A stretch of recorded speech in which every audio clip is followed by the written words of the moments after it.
The slide has a blue background, and the words were written in white. There is a pink vertical line on the left side. On the right, there is a picture of a brain, and the outlines is in rainbow color. In clockwise order, there are graphics around the brain about the 5 senses. First is a yellow for smell with a nose image. Next is red for taste or lips. Color green is for hands or touch. Next is purple for eyes or vision. Color blue-green is for ears or hearing. The slide reads, learning modalities are how we take in, process, and learn using our senses. Learning modalities. 1. Visual mode. 2. Auditory mode. 3. Reading or writing mode. 4.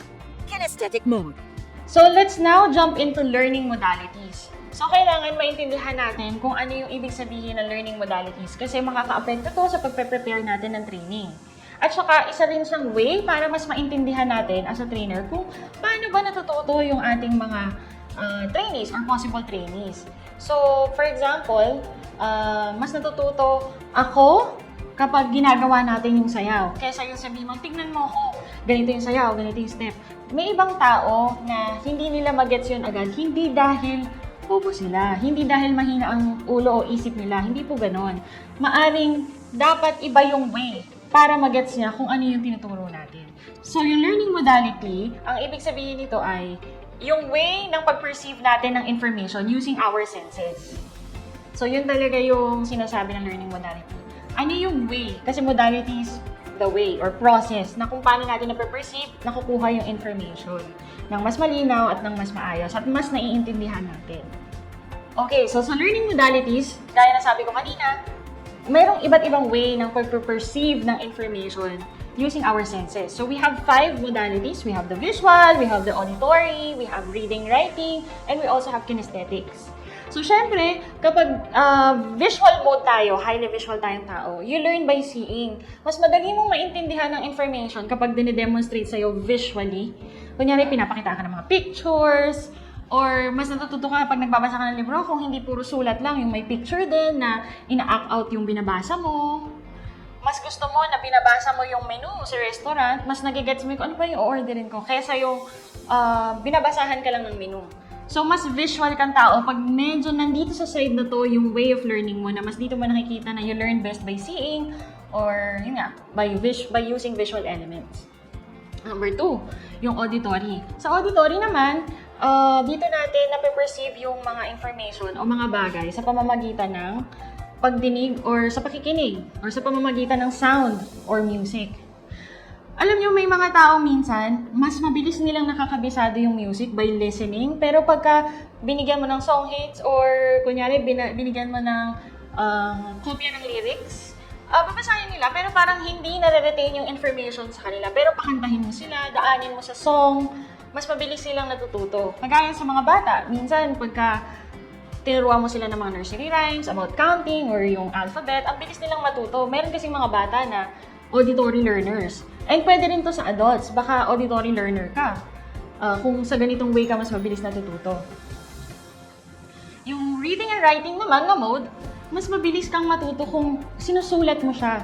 Parang sa tingin mo, mas nare-retain sa isip mo yung information na pinipick up mo pag sinusulat mo siya. Tapos babasahin mo ulit. This is reading and writing. So, may ganong mga tao na parang after niyang makita at marinig yung information, parang it doesn't stop there. So, nagsusulat pa rin sila. Tapos pagkasulat, babasahin nila. Yung reading, writing, yun talaga yung means nila to retain information, to understand information. And lastly, yung kinesthetics. Ito yung mga tao na mas natututo kapag dine-demonstrate mo sa kanila. For example, yung nga na-mention ko kanina, sayaw. Kung magtuturo ka ng sayaw sa isang PE class, yung iba, pag dinemo ng teacher, mas madali lang nilang magets. Kasi siguro, visual learners sila. Pero for kinesthetic learners, it has to be demonstrated. It's either sasabayan ka nila sa paggalaw, or let's say sabihin natin, ang estudyante mo person with disability or person with visual impairment. So, hindi nila makikita yung demonstration. Pero paano yun kung kinesthetic learner sila? So, kung kinesthetic learner sila, you can demo the steps by guiding their hands, their feet, kung ano yung step na pinapagawa mo. And then they learn from the demonstration. So, it's a form of kinesthetic learning. The screen showed a long table. which is presented different information classified in various categories. It has 4 columns and 10 rows. The first header of the column reads, "How do you learn when you?" The second header column reads, "Visual." The third header column reads, "Auditory." The fourth header column reads, "Kinesthetic and tactile." Underneath each column header, there were presented questions related to the task mentioned from the left side, which is the first column. The information will be read from left to right from column 1 to 4. And the table reads, column headers from left to right are, "How do you learn when you?" Visual, auditory, kinesthetic, and tactile. Spell. Do you try to see the word? Do you sound out the word or use a phonetic approach? Do you write down the word to find if it feels right? Talk. Do you sparingly but dislike listening for too long? Do you favor words such as see, picture, and imagine?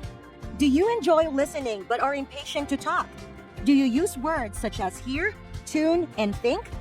Do you gesture and use expressive movements? Do you use words such as feel, touch, and hold? Concentrate. Do you become distracted by untidiness or movement?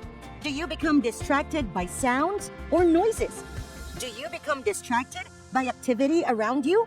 Meet someone again. Do you forget names but remember faces or remember where you met?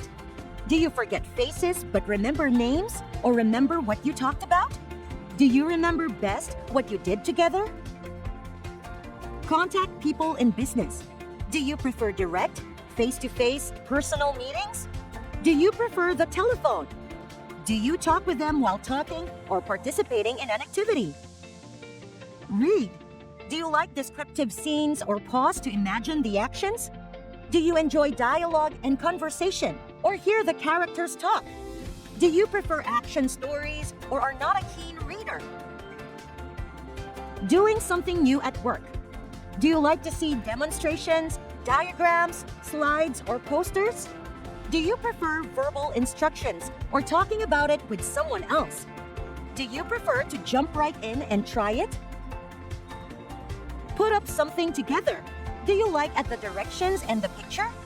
Do you ignore the directions and figure it out as you go along? Need help with a computer application? Do you seek out pictures or diagrams? Do you call the help desk, ask a neighbor, or growl at the computer? Do you keep trying to do it or try it on another computer?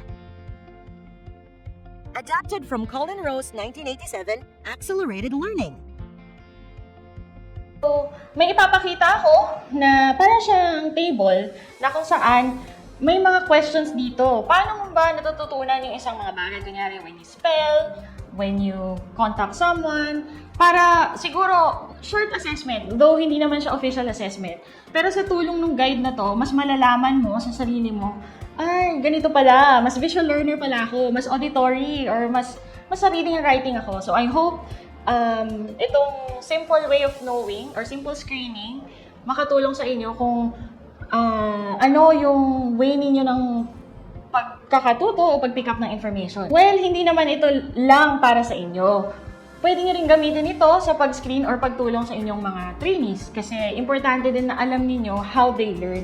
Kasi pag alam niyo kung auditory sila, visual learners ba sila, mas madali din sa'yo as a trainer to prepare your lessons kasi it has to be available in different formats or in different ways.